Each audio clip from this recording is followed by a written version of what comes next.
The year is 2024. The world is a different place.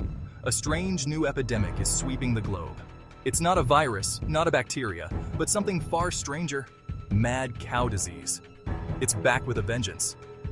And this time, it's not just cows dropping like flies. It's humans too. Governments around the world are in panic mode. They don't know how to stop it. They don't know how it's spreading. But they do know one thing. It seems to be linked to cheese. All cheese. Cheddar, mozzarella, even that weird blue stuff. Banned, gone. Off the shelves faster than you can say provolone. People are freaking out. Cheese lovers are going through withdrawals. Pizza joints are boarded up. The world is a darker, sadder, less cheesy place. This is the world Dion knows. A world where a grilled cheese is a distant memory. A world where a sprinkle of Parmesan is a pipe dream. Dion wasn't a cheese connoisseur. He wasn't some gourmet sniffing brie and swirling Chardonnay. No, Dion was a man of simple tastes. His weakness? Cheetos. Those cheesy, crunchy orange puffs of processed goodness. He'd eat them by the bagful. So when the cheese ban hit, Dion was devastated. He scoured the black market, desperate for a fix. Finally, he found a guy, a shady character in a back alley, who promised him the good stuff. Special Cheetos, the guy called them. Dion didn't care.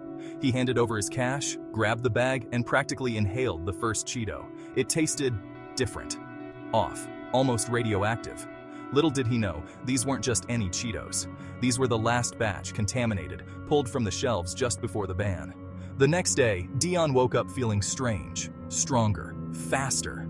He looked in the mirror. His reflection bulged back at him. He went to lift his morning coffee and nearly ripped the handle off. He'd been juiced by the cheese. Now, you'd think a guy who suddenly developed superpowers from eating contaminated Cheetos would be ecstatic. Not Dion. He was pissed. He just wanted his Cheeto fix, not this superhero crap. He didn't ask for this. He didn't want this. But something was changing within him. He couldn't ignore the news reports of mutant attacks, of strange occurrences. He couldn't turn his back on people in need. The cheese, it seemed, had awoken something in him. A sense of responsibility maybe, or maybe just a bad case of indigestion.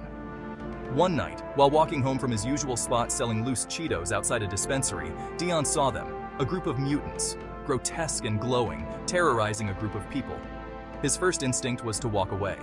But then, he saw a kid, no older than 10, cowering in fear. That's when Dion knew what he had to do. He ducked into an alley, ripped off his shirt, it was laundry day anyway, and used a can of spray paint to scrawl a giant C on his chest. Cheeto Man was born. Word on the street was that a famous boy band, the Sugar Beats, was playing at Cardinal Stadium.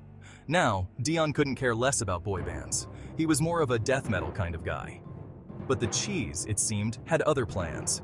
It compelled him, drew him towards large gatherings of screaming fans. He arrived at the stadium to find chaos. Mutants, drawn to the high-pitched screams of teenage girls, had surrounded the stadium. They were scaling the walls, their glowing eyes fixed on the prize within. The Sugar Beats were trapped, their perfectly sculpted hair in disarray. Dion knew what he had to do. With a roar that was half cheese burp, half primal scream, Cheeto Man charged into the fray.